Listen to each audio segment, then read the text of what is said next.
Hi, folks, and welcome to another Sunday morning Samoflange. I'm Matt. You know, the more I've thought about the ending to this last part, the more upset I've gotten.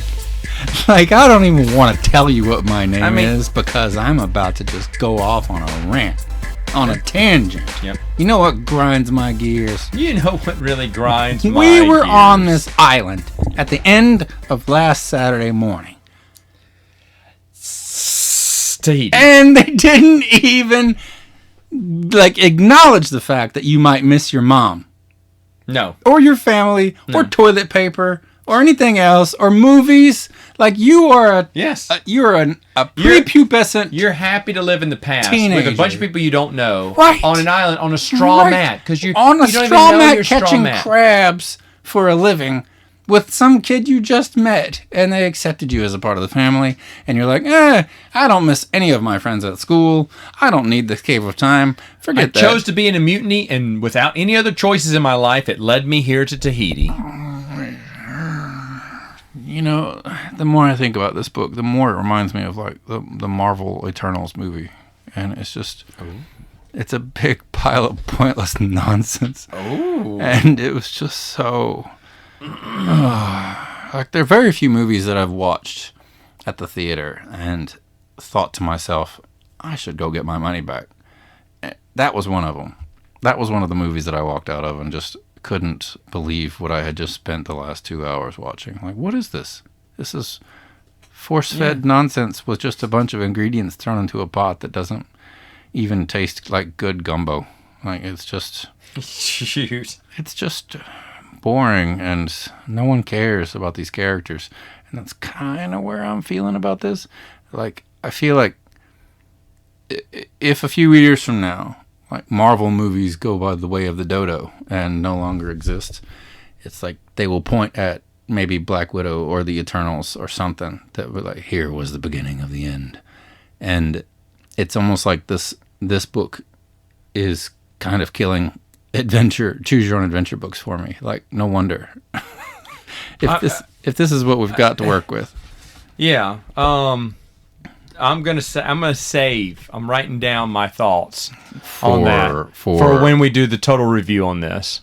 Oh, for overview. The book? Yes. Okay. But right now, we're on page 25. All right. We're making the decision. We're trudging through. 53. What was the last thing that I just trudged through? That was the Eternals. I was just like, all right, let's just get to the post-credit scene. Let's get to the post-credit scene. Let's see. There's got to be a happy ending in here. It's got to be something. The happy endings that they have aren't what I would consider happy. No, they're not. Where were we? Where was our last choice? Because, dang. It was page 25, and the next choice would be 53. And then so we're on that we had another one. So the ship. We're on the Bounty again. Yes. If we struggle through the porthole and swim to shore, which we did last Saturday, then we would turn to page 12. If we stay on the ship, we're going to turn to page 53. Yes. Yes, I believe so, yes. You decide to wait in the hot, stuffy cabin rather than risk swimming to shore. Even if you didn't attract sharks, currents might carry you out to sea. A crew member brings you food and water twice a day for several days. Then, to your great joy, you hear the sounds of men setting sail, the anchor being pulled up, the cheer rings out, the Bounty is underway. A key turns in the cabin door, and Fletcher Christian himself looks in. You shrink back from the wild-eyed man who took the Bounty from her captain, but Christian smiles broadly. He's in a good mood. We're heading out to sea, and you're free to walk about the ship, he says. I've been a bit harsh locking you up. Now that there's no danger and you're escaping, you can have the run of the ship. You're one of us now, the youngest. So it happens. Whew. There's a lot of people who are just willing to accept you into their tribe, no matter what it is. I see that. One day you may be the head of Pitcairn Island. Is that where we're headed? Through a fair wind and a little luck, we'll be there in a fortnight. Turn to page 61. 61. Ooh, we got the cover illustration right here. We found it. Oh, okay. I'll go over there. We're there. We're driving. Oh, we're flying the ship. Okay, this may be good. Spinning the wheel, yeah. You rush up the ladder and marvel at the sails billowing before the flowing wind, and at the broad blue ocean flecked with whitecaps. King of the world. With a start, you notice several Tahitian women sitting on the afterdeck. Whoa. Yeah. Fletcher Christian and some of the other mutineers found wives on Tahiti. Women who had joined them in starting new families. What is this book? As the weeks pass, you learn all the skills required to aboard a full-rigged ship. When at last the lonely rock-bound island looms ahead, you realize your new skills mean nothing, for the ship must be wrecked on the coral shoals and sunk lest it attract attention. Soon you will have to learn to gather and grow food, to be a primitive farmer on a primitive island thousands of miles from the mainland. Pitcairn Island will be your home. The end. Page 112. And to think, this is still following the timeline of us going to the future, going back into the cave, caveman days, and then choosing the cave again in caveman days, and coming into the... We're still on that one... Okay, keep going. That is amazing. And here's what I want to add. Ready? Yeah.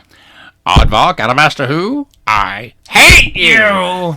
Edward Packard? I hate you! Hate. Loathe entirely. Oh, I love it. That's how I'm feeling right now. Here we go. It is Christmas, so I figured I'd throw it in. So 112. On page 112, we have a choice at the bottom of this page. Holy smokes. Holy smokes. You ready for it? It's 71 is what we're choosing now. Ready then, lads, Christian says to the others. No, we've already done this, 112. We're choosing number 71. I was getting better at my pirate and everything. Don't worry, there's going to be plenty of that. If you join Captain Bligh and risk starving, that's what we're doing. To page 71. That's what we're doing now. So my first thought was... We're going to starve this out. Yeah. We're going to starve this out. Let's do it.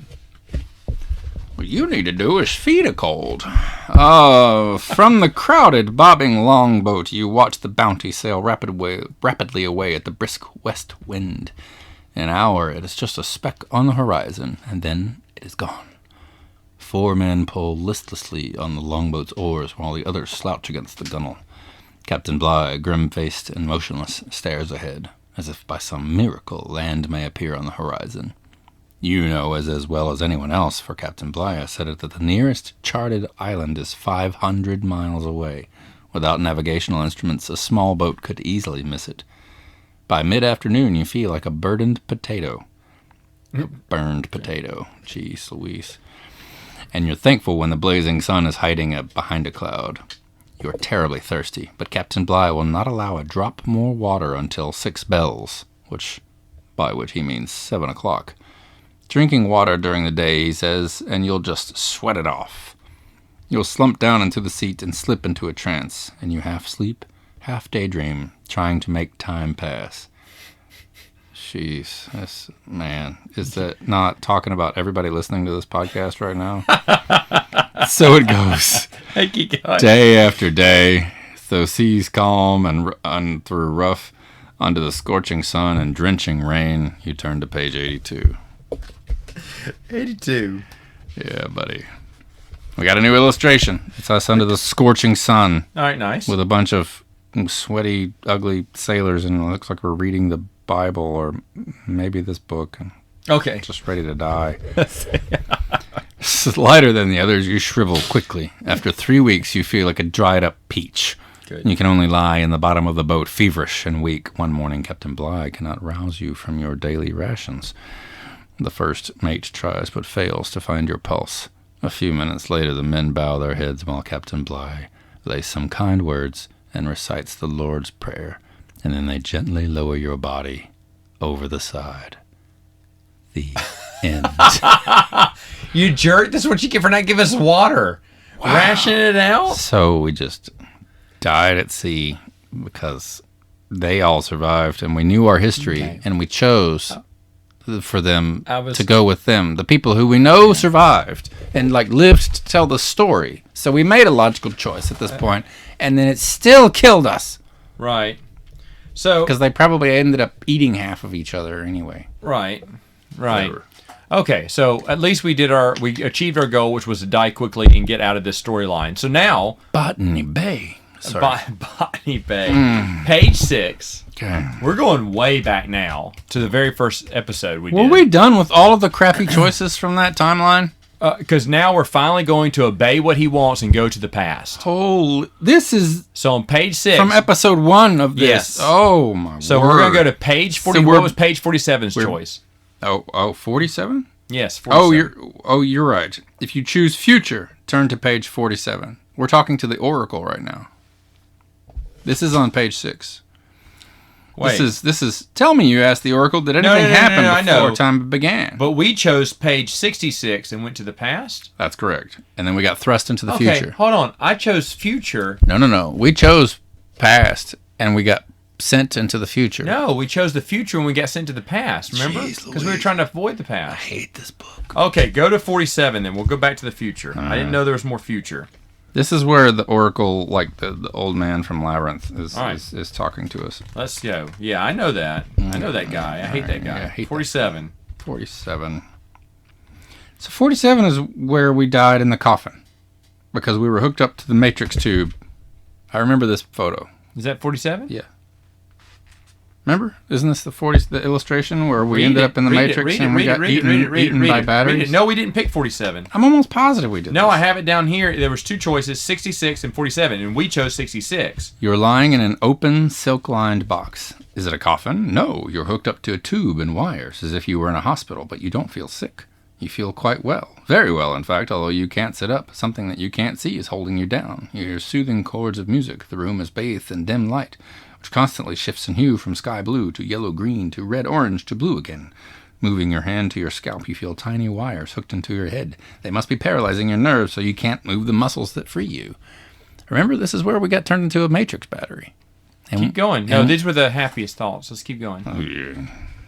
So what page did we go to now? That was 52. And then I'm going to switch to 68. So we went from 47 to 52? Holy crap. I'm positive. Did we not do this? No, we haven't. So we're at 52 now. Gosh, turn to page. I'm just skipping ahead because No, turn to page 52, right? Positive this is. No, we have No, not. we have done all this. I remember reading all of this. Yeah, turn to page 108. Okay, hold on. Go back to page 6. I'm following this through. Because I had us taking... We took page 66. Because at the end of all this nonsense... We took page 66. Of this choice. The next choice we have, if you follow all of them, is page 109. And if you... No, we've been to 109. If you accept a life of perpetual pleasure... We've done both of those. Exactly. So that's what I'm saying. Wait. Go back to page 6. Page 6.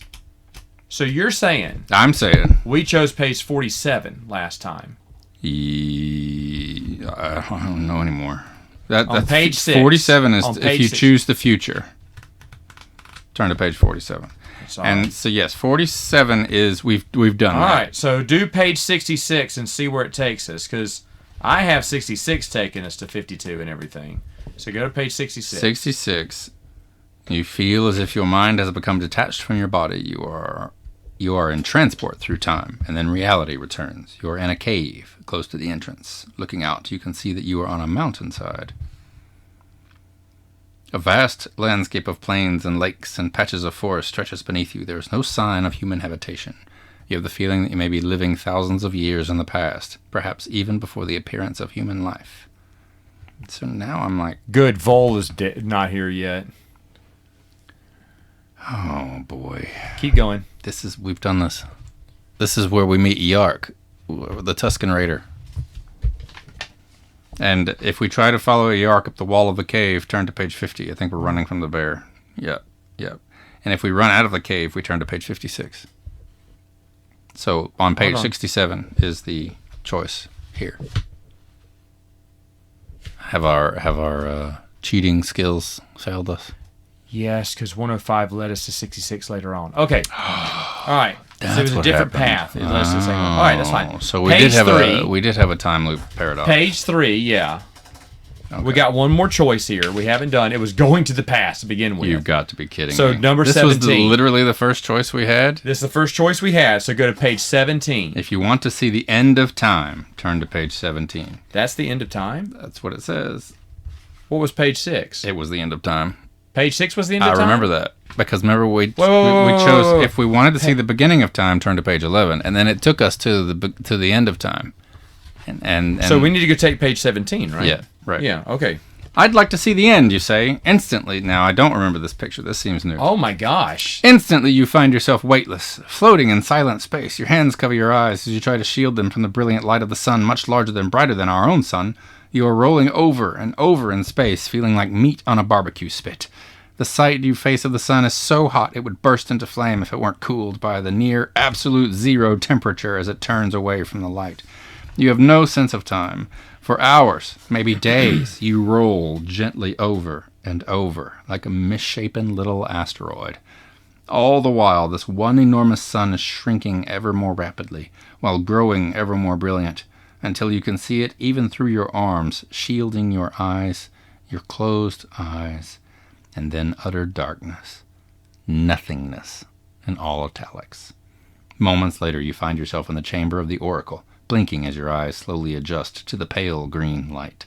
Turn to page 6, which is where we started. Were. So it was nothing. So then he leads us back. It was literally... You got a... I nailed that shot, by the way, across the room. Get the trash can across the room. Yeah, for small victories. You know, you always try to do that. Okay, first off. That's it. We've done it. Do you have a box of matches handy? That's it. We need to burn this thing. Okay. This is awful. A few things here. It's called choose your own adventure. Your own adventure. But no, we have to choose whatever he wants, because he's going to take us there anyway. Man, oh man. Another thing. I feel like we went to work for 4 days straight. It's like climbing a mountain and it wasn't fun. Oh, no. It was like listening to Climb Every Mountain from The Sound of Music. It's like the worst part of the movie. You always fast forward through Climb Every Mountain, right? Yeah. No. This is a great movie, but... This is book number 50. This was the anniversary special edition. We're returning to the Cave of Time. I feel like... I hope that it was the Cave of Time written by... Hold on. What's his name? This is Edward Packard. The only special edition about this book is the special edition like dance number from Jabba's Palace and the special editions. Ooh. Like that's how bad this is. Was the Yabba Dabba Jance, whatever her name was. Packard, American author. Right. Edward. So Packard. I'm gonna look him up. Yeah, it's issue 50. Watch. Have some pride, man. Have some pride in your work. Look, you're gonna email him and he's gonna reply. And then the other one with the book that we really liked with what's her name, she didn't reply. But, you know, whatever. That's fine. It's fine. I don't know if I want to write him. Hey, P.S. Your book sucks. What is this? Oh. Right, so, yeah, it's book 50. Take some pride in that. Yeah. Also, here's what the choices should have been. First choice should have been. Oh, this is what we need is the top 5 choices that should have been. The thing. When you're going to the Cave of Time, if you choose to turn around and walk away from the cave, you win. The end. It's great. That's the best ending ever. That's the best ending we've got. Go to the ending and skip the whole book. I cannot believe how disappointing. What did you do? Edward Packard. First off, he's still alive. He's 90 years old. Look, that's no excuse. Wait a minute. Are you ready for this? What did he write? He is the creator of Choose Your Own Adventure. Are you kidding me? This is the original author? Wrote more than 50 books in the series. Why? Why do we not like this? Graduate of Princeton and Columbia Law School. That's the problem right there. He came up with the original idea of writing in second-person fiction in which the reader makes choices to affect how the story unfolds, while thinking up bedtime stories for his children who clamored for a different ending to his stories. Oh, see, Shut up. That's a better ending so far. He published the first 3 books in the genre, originally called The Adventures of You, after which Bantam Books offered him his first publishing contract for a series rebranded and made it the famous Choose Your Own Adventure series for children's books. Shut up. This is the creator. So, George Lucas had somebody to follow in his footsteps, because you thank the maker, and he ended up ruining his own creation. Yeah. The first book was called The Adventures of You on Sugarcane Island. Wow. Sugarcane Island. What? This is horrendous. I I'm flipping through Wow. And just he to did make not sure make a that good one. we saw all of the illustrations because So he wrote the first book, Cave of Time, yeah. Oh, which makes sense. Return to the Cave of Time for number okay. 50. Okay. Look, This is awful. Okay, the best ending, I think, is still the saber-toothed tiger death. And you turn around, you're like Matrix and the Neo in the Matrix. Whoa, or I know Kung Fu or something. Packard himself appears in the book. No, he doesn't. He puts himself in the book on Choose Your Own Adventure Hyperspace. What in the heck? I mean, He is the only author to have a consistently recurring character who appeared in many of the Choose Your Own Adventure books. It's a scientist, and we didn't see him, named Dr. Nera Vivaldi. he's not in this book. He's not in this one. Frequently appeared as a friend to the reader's character. She seemed to be ageless and appears in many stories set in the time frames, including those that took the reader into outer space. In later books, she appears to have aged at least into her 50s. Sounds like what's his name from Time Stories, the guy who kept showing up trying to help us. In hyperspace, Dr. Vivaldi makes an appearance that actually breaches the fourth wall, acknowledging that she is a fictional character that the reader recognized from other Choose Your Own Adventure books. What? That's kind of fun. I mean, I can appreciate that. This steaming pile of slag in my hands, though, I'm telling you. is 0 out of 10. Do not recommend. I'd rather watch The Eternals again than read this. Oh yeah. I wouldn't. No, I think that Look.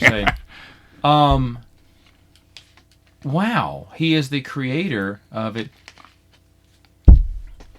Are you fascinated or disappointed? I'm fascinated that I didn't know this was the creator of the series. I didn't either. I mean, good for him. And I appreciate Edward Packard. I appreciate you for what you did and what you created. I had a lot of. Oh my gosh. I'm grateful. But that he's 90. Look, maybe we shouldn't be Hold on. judging him too harshly then, because send him. EdwardPackard.com. I'm gonna send him an email. oh, for crying out loud! And he's gonna listen to this back and hear how much. He's not. we I'm not hated gonna this tell him book. about the podcast. Well, He's not gonna tell me. That's what I'm saying. Just totally butchered his. you just totally butchered this book. It's terrible, but it makes me wonder. Terrible. Like, did he look back on it? Would he? Okay, Well, here's the thing. let's say Go that he ahead. decides to come on this podcast as a special guest star or something like Holy crow! that. That'd be wonderful, right? I wonder if he would apologize for this book. I wonder if he would admit. Well, here's the thing. Or would he say there were some stinkers in there? There were not that many good choices in it. Now that's kind of cool that he came up with the there idea. weren't that many choices in it. You got to admit it was kind of cool. He came up with the idea because his kids wanted different endings. That's not just cool. That's legendary. I love that. Wow. Yeah, bro. 90. Well, how old is he? He's 90 years old. 93? 90. 90. 90. Wow. So, Yeah. 19. I mean, we have a chance to speak to. If we have a chance to contact him, I'd be thrilled because it gave me a lot of great memories, or in my youth and everything else. This was not a good one. No, this was not a good one. This is garbage. This was fun, for Saturday morning fodder, but Yeah, but the thing is though, 1931 it would have been. That's exactly wow. right. 1931 is his birth year. Man. So the thing is, he's been around since 1931. 1931. He was in World War II. He saw the creation of the TV. He did, and the internet. Well, I saw the creation of the internet. Well, no. I know we did too, but he saw the creation of TV and the internet, Yeah, which is the that's thing. true. That's Two true. big things. Yeah. He grew up. There was no TV. No, that's no airplanes flying around. Well, I guess there were airplanes, but Yeah, there were, but 1930s. that's intriguing. That is amazing. Plus, that he's still alive, we get a chance to talk to. I mean, to be honest, I'm with you. The Choose Your Own Adventure books gave me a lot of fond memories back when I was a kid. Lots. Used to read, and we talked about this on the very first That one was- we did. The very first one we did, we kind of talked about this. Priceless. Now, I had no idea who created this series. I didn't had either. no idea that this was the writer or anything. Until this moment. Until this moment. I was going to look him up anyway, like we always said, but did they have it about the author in there? No. They should, huh? They should. They certainly should. I would have read this book with a bit more respect. But, no. But no, not really. Because, Nothing. Okay. Because here we go. Okay, so at least he blamed Anne Bailey for the slave ship reference and sequence. And what does he say? He said, "Well, special thanks to Anne Bailey who supplied the slave ship sequence in this book." Racist. Yeah, yeah. Well, I mean, it was good. It was like it was justified, or what do you call the word? Like it was good that they called it out and that they said like, this is not good. You shouldn't do this. And like, and then you get killed for freeing the slaves. So that's a great, It's just, oh man. So no, for that reason, I would like to talk to him and just say thank you. Oh my gosh, yes, without question. Because that's one thing. This has spawned its own game. Choose your own adventure game. It's at Target. I'm not going to get it. They came out with a few games. Yeah, choose your own adventure. I don't know how they play, but so it kind of lives on through that because nostalgia is the big deal. Choose your own adventure did get some knockoffs. There were some knockoff books when this series started riding high. You would think they must, yeah. They came up with some other choose your own adventure books, and it's a neat concept that you can read the same book and have different endings. And I love it. This is what if the people? What if we read this book again? No, what if the people who designed time stories? They grew up on choose your own adventure. I didn't think about that because these things went worldwide. That's what I'm saying. Those guys are they're French. They're French. Yeah. But you know what? Yeah. They probably said, remember Choose Your Own Adventure? Wasn't it fun that you could do the same thing, read it over and over and over again, and it was different adventures? And the what first if we one could do that was in the the game? Cave of Time? Are you kidding me? There has to be some kind of reference there. The Cave of Time. Well, obviously he wanted to write different stories. Yeah, well, yeah. See what I'm saying? I'm saying there's some inspiration there. Now the first lady who didn't write us back, but she had a decent one. We enjoyed that one. That was a lot more fun. The thing is that we had good endings, and B, we felt much more in control of what we were doing. Now, I feel like I do remember reading several of these, like in third grade, because what spawned this memory was we were talking about top 5 childhood or elementary school memories. Right. And I talked about reading all of them. And I read every one of them. My mom and dad had a few, and then I sent you that picture. Yeah. Right. But the thing is, with this one, now, if this would have been the first one, let's say this was the first one we were reading, I would have given it a pass. You think? Because you learn. Because of you get better as you go along. Right. This is number 50. How many did they have of these? Does it say? Well, that's up to 50, I bet. Up to 60. Oh. So they had 10 of them ahead of time, it looks like. But well, with different authors, I bet they were cranking them out. But he wrote 50 of them, so hats off to him for that. All right. But it seems like he may have been going with an old formula, and it seems like other people were improving on it. I think that there was a lot more edumacation, in this book. A lot more of, let's teach the kids about X if they make this choice. And maybe that was kind of the point of all of them. Like, that was the goal he had for a lot of them, was to teach kids things. Making wise decisions or whatnot. And informed choices. It seemed like more fun of your own story than it was education, but it could be used for that. But the thing is, the whole concept of choosing your own adventure, and that's interesting. Is that, like, it seems like everyone I talk to about these knows what they are, remembers what they are, but I don't feel like kids now, like, these aren't that popular. He had to have played Dungeons and Dragons. I really hope so. As a kid, he had to have. Well, so, like, why was he? No, he wouldn't have done it as a kid. That'd have been the 1930s. Never mind. But the thing is, though, he may have gotten it into his later life and said, you know what, this is fun. Obviously he did it for his kids because his kids want to say, and then what happened, Daddy? What do you want to do? We want to go into the cave. Okay, here's what happened next. So that story changes for his kids. He said, this is a great concept. I don't know. You know what? I'd like to hear his, maybe there's an interview of him. I would love to hear that. His thought process on how he created, because regardless of how bad this book was, the whole concept of choosing your own adventure back then had never been done before. No, I had never seen it. It was a brand new concept, which is why it was popular. 54 when this book came out. Yeah. So, I mean, and it's just number 50. And if he wrote the first one, when was the first one? Oh, just a couple of years. They churned these out. Oh, they churned them out. Yeah. So he was in his 50s by the time it was printed. So yeah, wow. Interesting. Definitely some Dungeons and Dragons by then. All right. Well, let's not do it again. Because next Saturday I'm going to be busy listening to Saturday morning Samoflange.